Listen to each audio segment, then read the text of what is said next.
Have you ever found the word grief too heavy to speak, too overwhelming to even think about? You're nodding, right? Actually, so am I.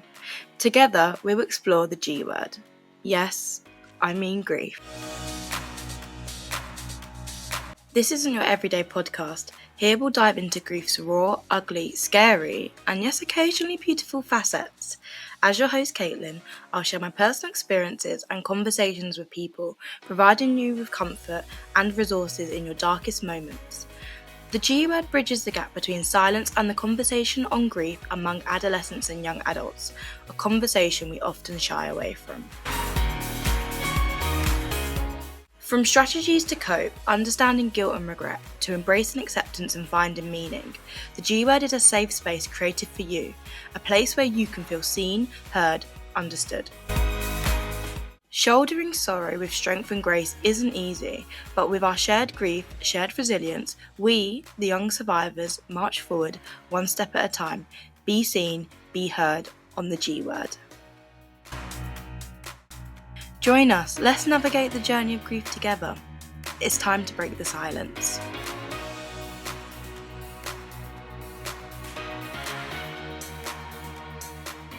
Hello everybody, welcome to the third episode of the G word. I apologise for it not necessarily being on time. However, as we know, I have established I'm not necessarily sticking to a time schedule.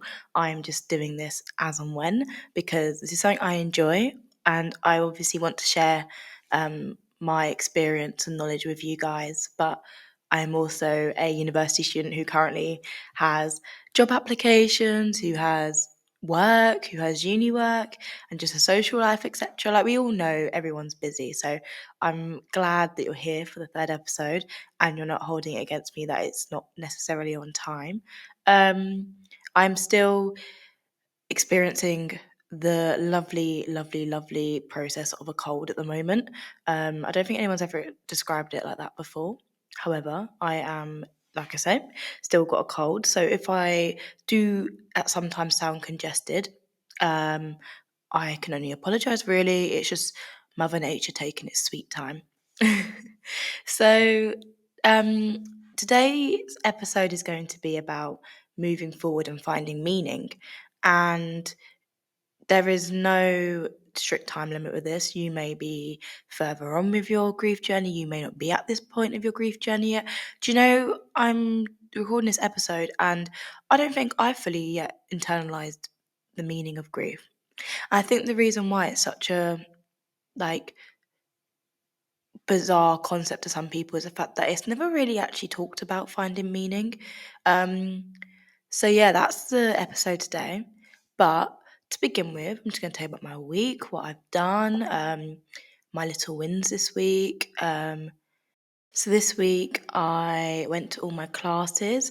I finished week 2 of Couch to 5K, so now I'm on to week 3. So that is 2 periods of 90 seconds of running and 2 periods of 3 minutes of running. And I know I can do like 9 minutes of running over the session because I've done that in week 2. But this is going to be a bit of a mental challenge of actually 3 minutes of continuous running.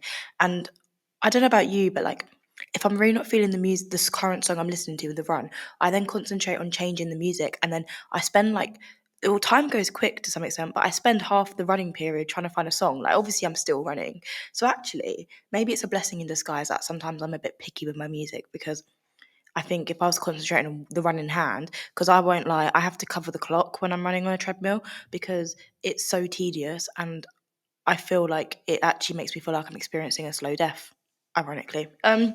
So so yeah, I did that this week. I actually just recently got back from going to see my aunt and uncle in Portsmouth or Hampshire. Sorry, I get really confused with counties down there. Like I can name you counties from Essex and up, but I can't name you any counties from the south and below. And I can't really name the most northern counties in the UK as well. So we've established that geography isn't really my strong suit. However, I went down to my aunt and uncle's and it was really lovely, really wholesome. They've got these 2 dogs and it's really weird. They're beagle cocker spaniel crosses, and one looks like a beagle and one looks like a cocker spaniel, and they're from the same litter and they're sisters. And when I first like met them, I was like, wow, I was just stumped. Like it's just bizarre how, genetics plays like that. Like I've never seen two litters from two dogs, sorry, from the same litter look completely different. Yeah, they're lovely. They were good company. I laughed, I cried that weekend, cried quite a bit, but I did laugh as well. And it was just really nice. Went on a long walk with the dogs. They were tired. I was tired. Um, just had some like home cooked hearty food. It was just really lovely because obviously, as you know, I am going through a recent breakup and I can literally feel my voice cracking now. Like I have really good days and then I have really bad days, and that's okay. Um, and I used to always try and compare, like when I went through a breakup when I was 18 years old with my first boyfriend. I used to compare it like, oh, my dad's dead. Like that's quite a big thing I've experienced. So this breakup is nothing compared to that. And actually, as I've been processing things, etc., I need to stop comparing the magnitude of other things to the magnitude of the grief I experienced with the passing of my dad. Because the problem is, I won't fully feel and process the breakup in within itself. I feel like I'll just use it as a safety blanket, and it won't allow me to process my grief in a healthy and safer way, for example. So yeah, this week it's been 4 weeks since the breakup now, so I am feeling it, like I am feeling, especially being lonely. So in context of like, my ex-boyfriend lives in the Midlands. His like all his security unit is established in the Midlands, whereas we met while I was studying at university. So I am 3 hours away from home when I'm up here in the Midlands, and obviously at the moment I'm still up here because I'm studying. And it's just different. Like I used to spend a lot of time with him, and which isn't a bad thing necessarily, but I think I didn't. This is my due to my own fault. I didn't really keep doing the things that I was doing before I met him because I felt comfortable and safe with him, and I was using that and compensating not doing other things I enjoyed because I would put more value and I would try and value the happiness and the immediate gratification I would feel from spending time with him rather than doing the things that I used to do, such as playing rugby, etc. And we know that I've gone back to rugby now and I'm loving it. It's so fun. The people that I am in a team with, who I train with, are exceptional. So going back to like the aspect of being lonely, it is just like I'm now just on my own to some extent. And it's one of those where like I do have some jealousy and I'm envious of the fact that in a way he's got all his distractions around him and I keep thinking, oh, is he feeling not regret from the breakup, but is he feeling sad? Because obviously I'm feeling quite sad and overwhelmed and angry. The stages of grief, denial, acceptance, etc. I'm feeling those, and they can be overwhelming sometimes. But I think for me, I just feel very lonely, and I'm obviously doing things to try and stop myself from feeling that way. But obviously, there are times where it creeps up on me. Whereas he's got his whole unit established here, and I just sit there wondering, is he lonely? Is he not, etc. And I know I need to not think about that, but I can't help it when, in a way, not my world revolved around someone because that's quite cliche and that's not exactly the truth. But I would remedy the loneliness I'd feel from having my year out of uni and not seeing people on campus, etc., because I wasn't going to campus. I would remedy that with seeing him. And obviously, now that's not happening. It's a bit like I actually need to find things to make myself busy and distracted. And I am the gym, the podcast, etc. So, yeah, that's kind of like what's made me feel a bit low this week. And it will probably make me feel low for some time because that's fine, it's not a quick fix. But I'm proud of me. I'm proud for going to my classes. I'm proud for keeping up with my deadlines. I'm proud of just in the face of adversity and uncomfortableness, I have tried to embrace it the best I possibly can. And at the moment, well, not at the moment, I will always be proud of myself, always. And I think if you are struggling and if you are thinking, like I say, when I say like, little wins, if you're thinking today you haven't done something that you wanted to do, etc., um, don't hold that against yourself. Like I say, we're only human. Like any positive foot in any direction. Sorry, a movement in any direction, obviously preferably forward, maybe sometimes left or right, is positive in its own kind of regard, right? So I just think keep going and just be proud of yourself and embrace the fact that this is life. This is, I said to my mum on the phone, I'm sad of feeling sad, but on the other hand, I am human.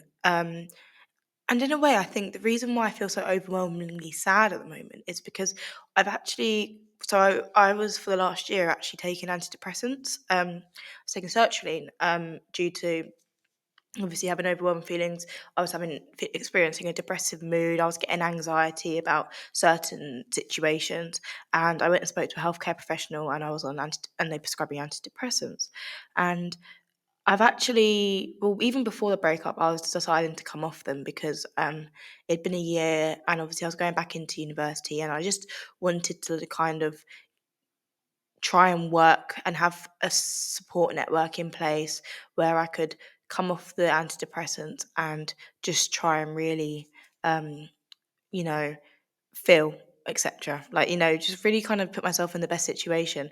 And even in the breakup, I've still persevered with coming off the antidepressants, and I haven't considered taking them again because I have now been off them for about 5 weeks, and I do feel emotions. Like, I have really felt a difference in it as well. Like, I feel like more things can make me get emotional easier, in comparison to like the last year, for example. Um, but I'm proud of me. Like I say, I could have easily just used the like theoretical bandage of like, oh, I've experienced a hard thing now. I'm going to use this as an excuse to not come off the antidepressants. But actually, I'm feeling these emotions, and they are raw, they are overwhelming, they are very consuming. However, it makes me go back to the fact that I'm human, I am alive, and as a human, we feel these emotions, and it's like crap. I'm actually like living, and this is just one one one period in my life that will not define me, and I won't let it define me. I will use this to grow. I will use these to lay down the foundations and build the stepping stones to, reach for the stars. And if you currently are taking SSRIs, and you feel some sort of like they define you or you've got some guilt towards it, don't. These are here to help you and help you push yourself to become the best person you are. And whenever you feel comfortable and whenever you speak to a health professional, obviously under their recommendation, then you can try your own method to come off them. And it's not a race. It's not a race at all. You know, it's like the hare and the tortoise, and you're the tortoise. And to be fair, tortoises are quite cute. So, so yeah, geez, I've waffled for like 10 minutes. Gosh. Um, so yeah, this week. So obviously I'm focusing on finding meaning and purpose after loss, and those words likely stopped you in your tracks from the moment you turned on to this podcast, because loss, especially of someone profoundly close, like a parent, even a partner, a child, brings us face to face with our worst nightmares, which is literally those raw, emotionally charged days where you long to wind the clock. You know, we play bargaining games in our mind. If only we'd done this, if only we'd done that, and that's what I did when my dad fell ill. Because in the context of my dad becoming unwell, I'd been at sick form that day. And I had that day a sixth lesson, which only happened every other week. And it was a week where the sixth lesson was on, and it was a class from like 3:15 till 4 o'clock, 10 past 4. And obviously, my dad was unable to pick me up because I didn't know at the time he'd actually obviously was experiencing the injury he sustained, which was the hemorrhage and the what's it called?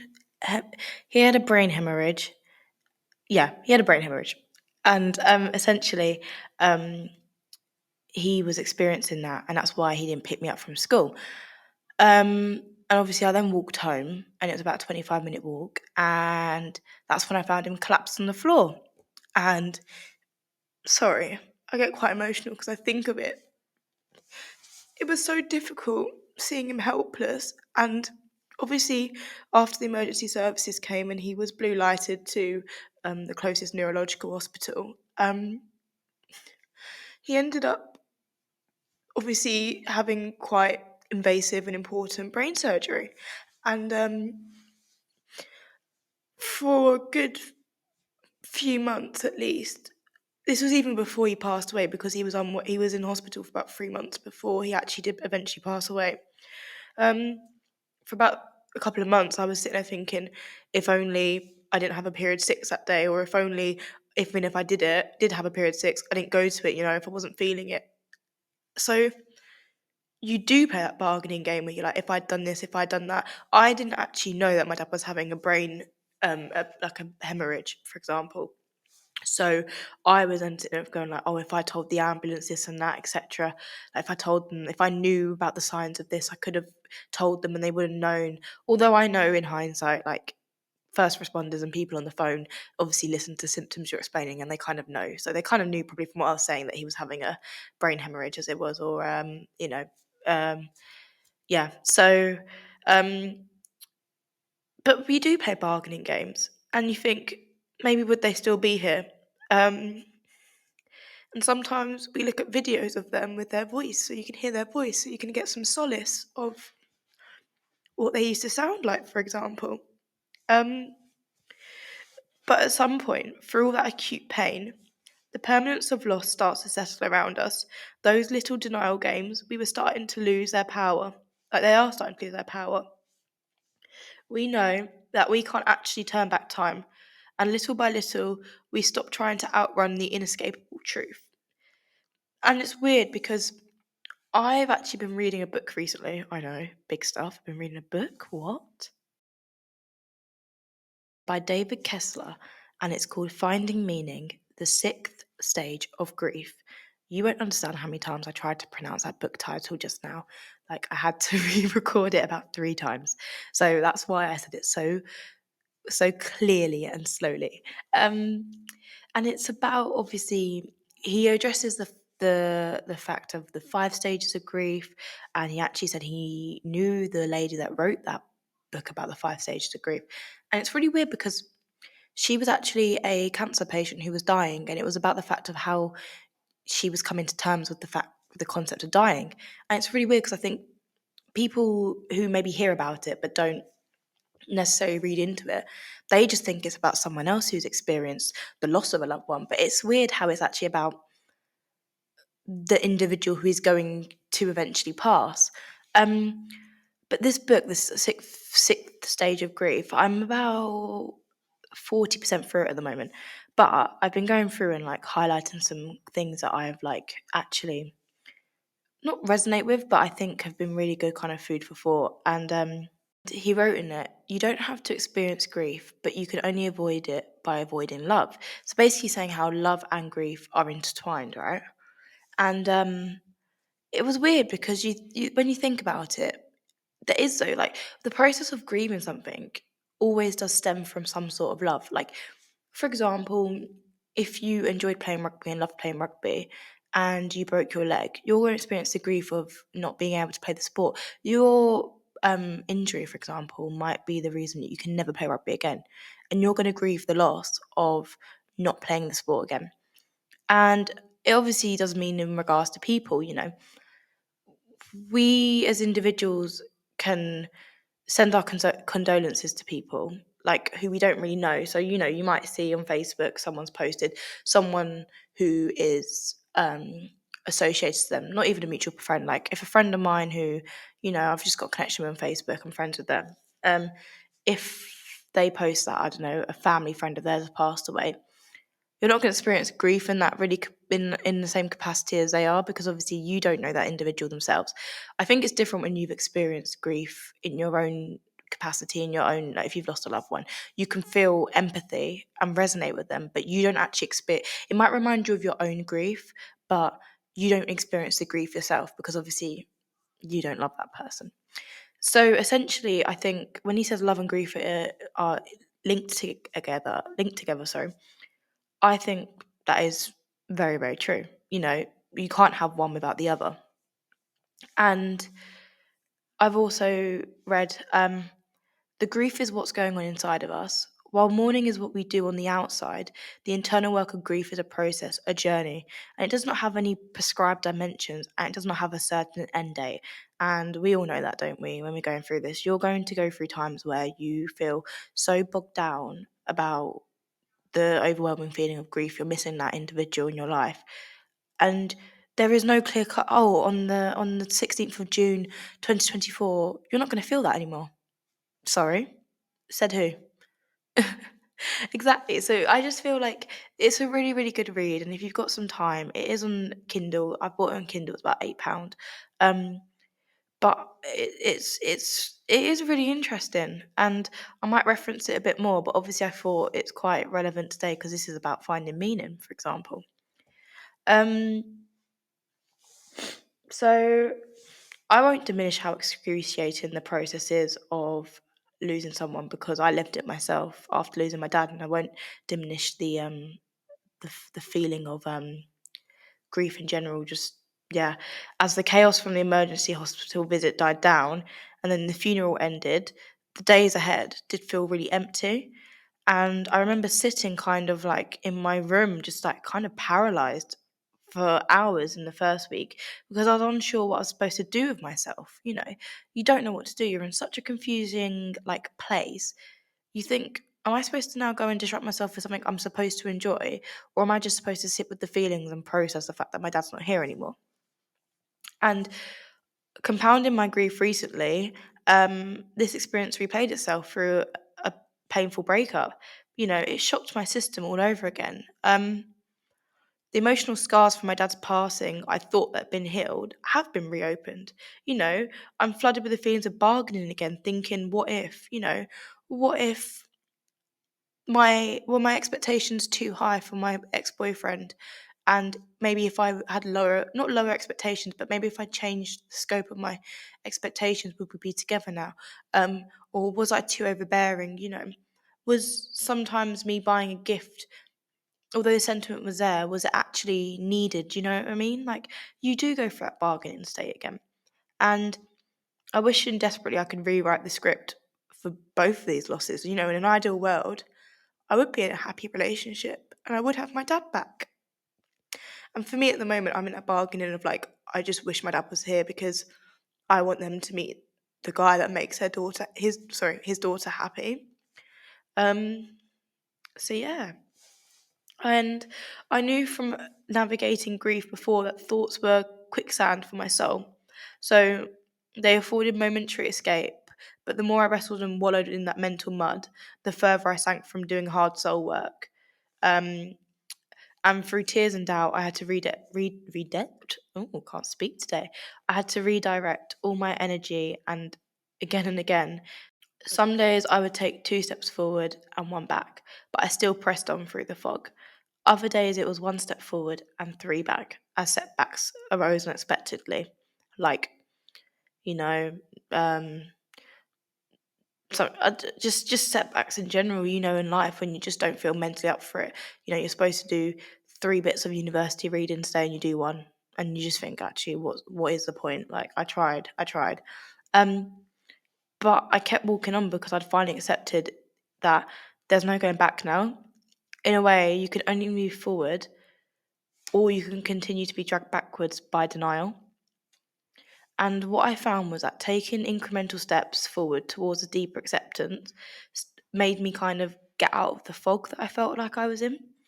And you begin re-seeing and honouring the legacy of love left from both, well, or left, not even both, sorry, left from my dad. He was such a loving person, and the love that he showed me is the love, and the love he showed, especially my mum, is the love that I will never settle for less. you know.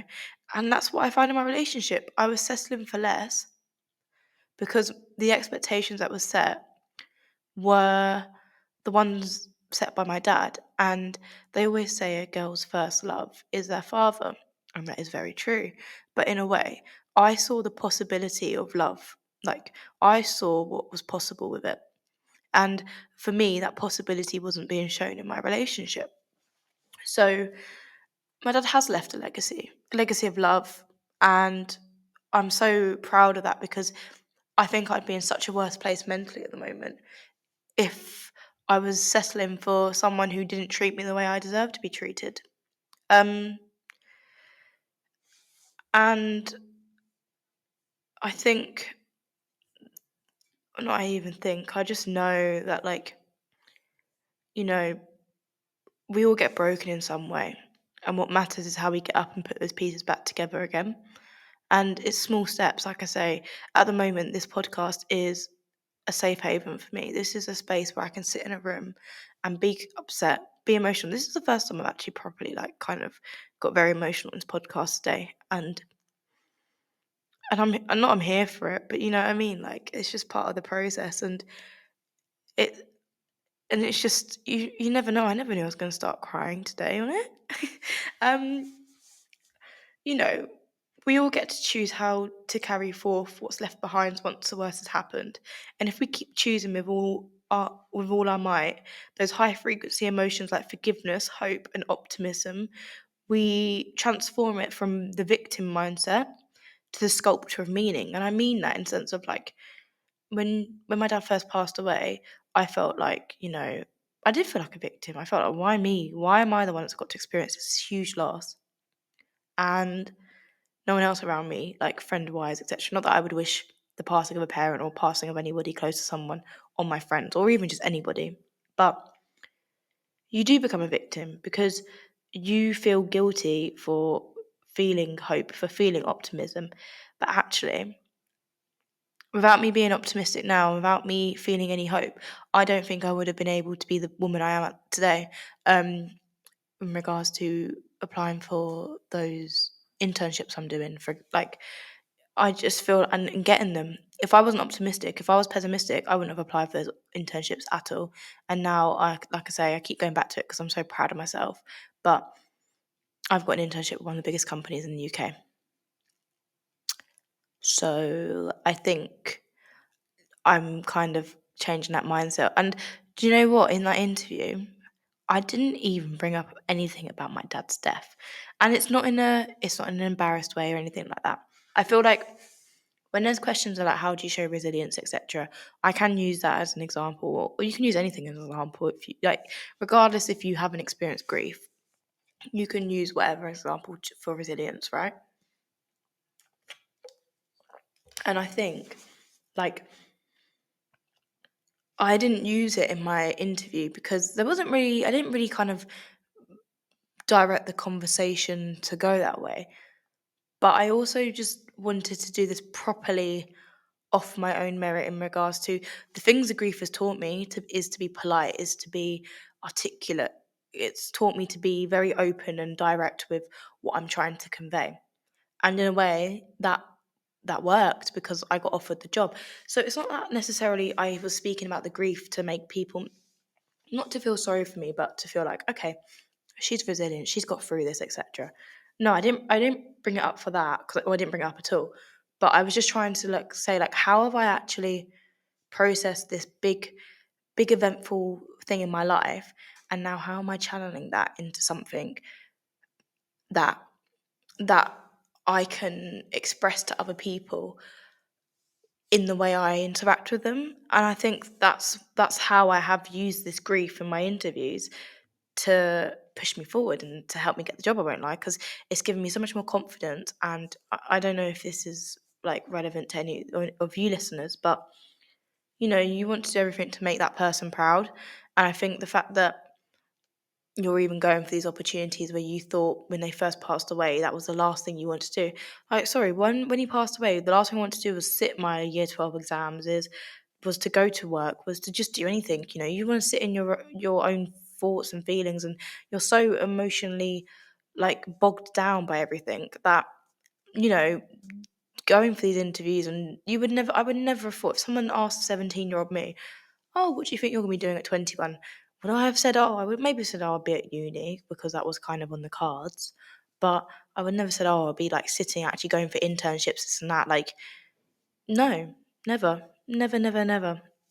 I just think you are the navigator in this whole journey, and you can take yourself in whichever direction you want, and you know you're going to reach the desired end goal.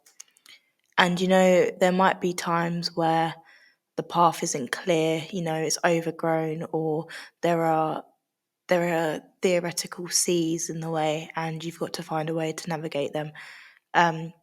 Life has peaks and valleys, and it's our responsibility to be present for both. And I think, as you're the navigator in this whole situation, the way that you the way that you um, the way that you grow and just develop as an individual, and you learn through your mistakes, will really shape you into the individual you are. And don't be afraid to try and start to find meaning with your grief. You're not going to be criticized, you're not going to be ridiculed for that. um, Moving forward is a positive thing, as much as it might feel difficult and unnatural when you've got overwhelming feelings of grief and you feel guilt because you're like, is that me actually letting go of the individual? But it's not, you'll never let go of them. They'll always be in your heart, and your heart grows around that. So yeah, I mean, I'm gonna wrap this up, so it's not gonna be as long as the other ones, because um, sometimes it's just nice to not listen to my voice as much. um, um, but what would I tell my younger self? I'd tell my younger self, no mud, no lotus. The most beautiful flower grows out of the mud. And obviously this mud is symbolic to, obviously, just a dark time, feeling low, feeling it's unclear, it's foggy, etc. Like this mud. And like I say, lotuses grow in bogs and mud, and the lotus is one of probably the most beautiful flowers, I think, in the whole universe. And it shows you, like, if you don't have these dark times, etc., you will not flourish to be the beautiful individual you are. And I think at the moment, if you're thinking, well, there's no lotus here, where's that coming from?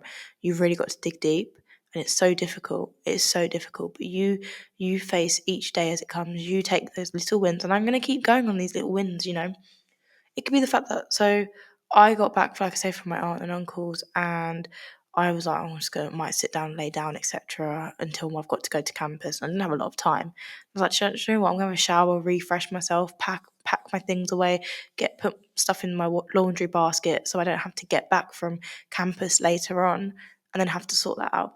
It's just a little win like that. It's so little. It's like just those tiny shifts. Thank you so much for taking the time to listen to this episode today. Your support is immensely appreciated.